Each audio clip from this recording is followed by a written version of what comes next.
sefyll rhwng y myrtwydd,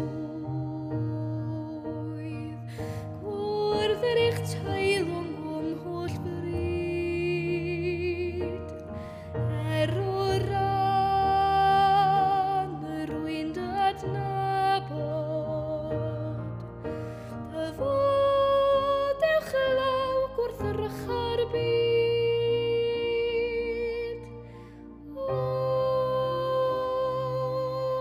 Am yr eiliad,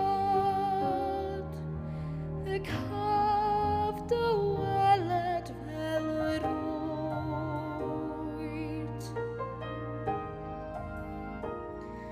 Rhosyn